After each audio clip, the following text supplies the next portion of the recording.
Kanchipuram వకుడా silks నాణ్యత మా ప్రాధాన్యత. మదీనాగూడ, మియాపూర్, హైదరాబాద్ లో త్వరలో శుభారంభం.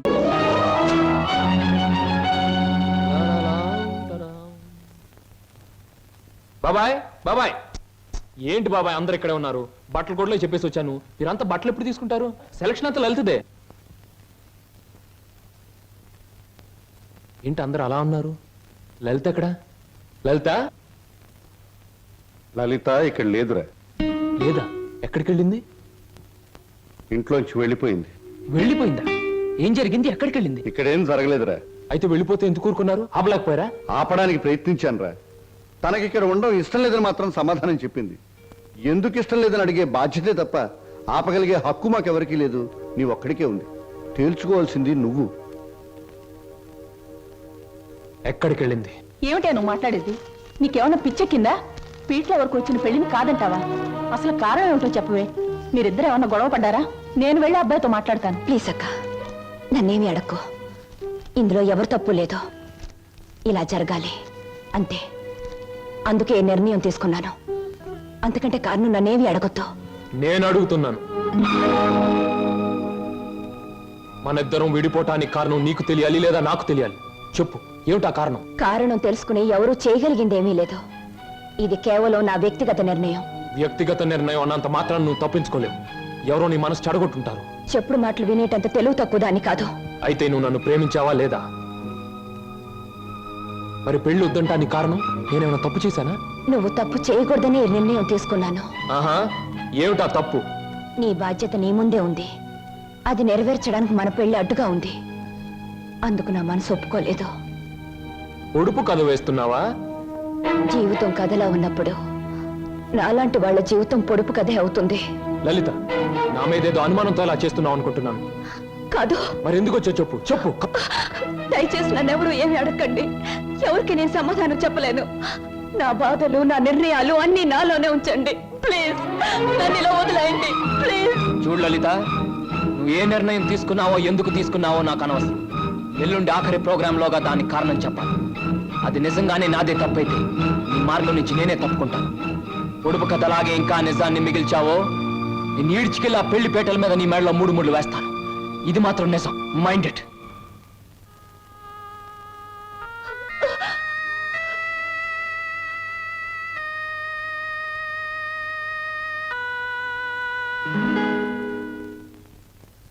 హర హర మహాదేవ శంభో శంకర. ఇది కళ నిజమా లేక వైష్ణవ మాయ?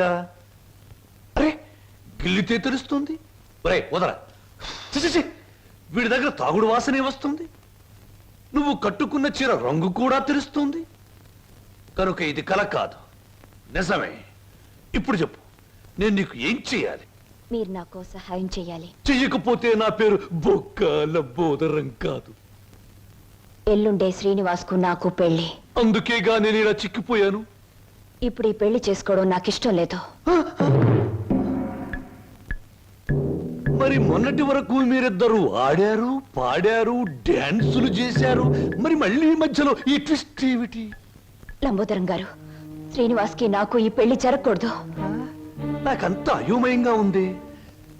సీత రావుణ్ణి వద్దంటే నమ్మనా? రాధకృష్ణుణ్ణి మురళి ఊదొద్దంటే నిజమనుకోనా? ఈ రోజున ఏప్రిల్ 1వ తారీఖు కూడా కాదే నేను ఏప్రిల్ ఫూల్ అవ్వడానికి. ఎవరు నమ్మినా నమ్మకపోయినా ఈ పెళ్లి జరగకూడదు. అది మీ ఒక్కరి వల్లే సాధ్యమని తెలిసి మీ దగ్గరకు వచ్చాను. హరహరమదేవ శంభో శంకర. ఇదిక్కడి కోరిక. గుళ్ళు కడుతున్నావు, చందాలు ఇవ్వండి. బళ్ళు పెడుతున్నావు, డొనేషన్లు ఇవ్వండి. పెళ్లి చేసుకుంటున్నావు, డబ్బులు ఇవ్వండి. అన్న వాళ్ళనే చూశాను తప్ప పెళ్లి చెడుగొట్టండి అన్న వాళ్ళను మొట్టమొదటిసారిగా చూస్తున్నాను. It's all right. 1000 అబద్ధాలు చెప్పి ఒక్క పెళ్లి చేయడం కష్టం, గాని ఒక్క అబద్ధం చెప్పి 1000 పెళ్లిళ్ళు చెడగొట్టడం చాలా సులభం. వా గుడ్డు పగలగొట్టగలం, కానీ మనం పెట్టగలమా? పెట్టలేము. రేపు మీరిద్దరూ ఇచ్చే ఆఖరి ప్రోగ్రాం మొదలయ్యేసరికి మీ ఇద్దరిని వేరు చేస్తాను. మధ్యలో నేను దూరిపోతాను. ప్రోగ్రాం అయిన వెంటనే నువ్వు నేను చెప్పినట్టు చెయ్యాలి. ఏమిటది చెప్పండి. రేపు ప్రోగ్రాం అయిన వెంటనే హాలు బయట నీ కోసం ఓ తెల్లటి మారుతి కారాగుంటుంది. నువ్వు దాన్ని ఎక్కావనుకో, అది సరాసరి నా గెస్ట్ హౌస్ కు తీసుకొస్తుంది. అప్పుడు చెబుతాను నువ్వు నాకు ఏ రూపంలో ప్రతిఫలం ఇవ్వాలో. అంతా జరిగాక ఇవ్వలేదనుకో, స్టేజి ఎక్కి బైకు పట్టుకుని నువ్వు ఇదంతా నా చేత నాటకం వాడించావని వాడితో చెప్పి వాడి చేత నీకు 3 ముళ్ళు వేయిస్తాను. అప్పుడు నేను కూడా వేస్తాను నేనెత్తిన అచ్చింతలు.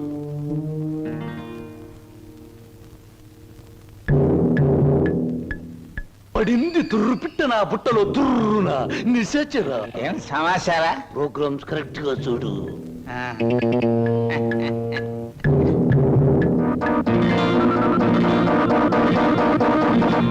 భో శంకర,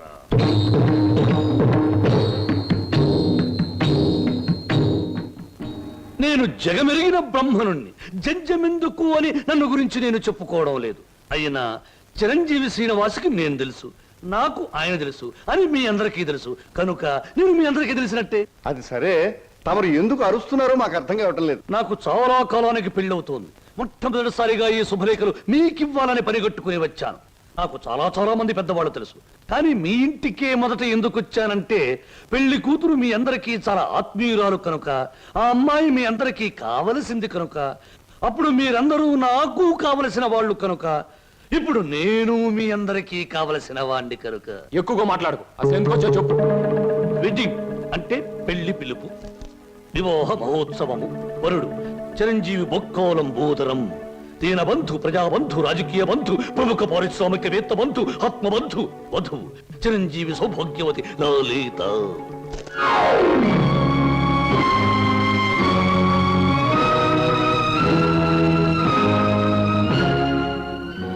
నీకు లలితకు పెళ్ళ?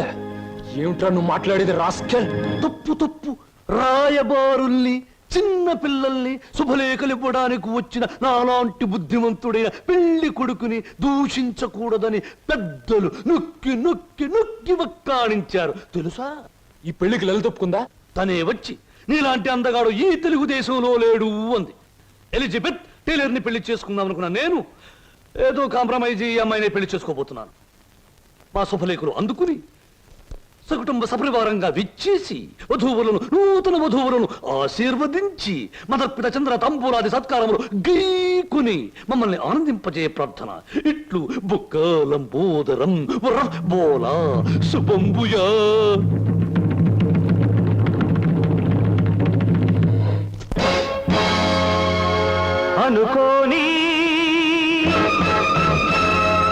అనుకోని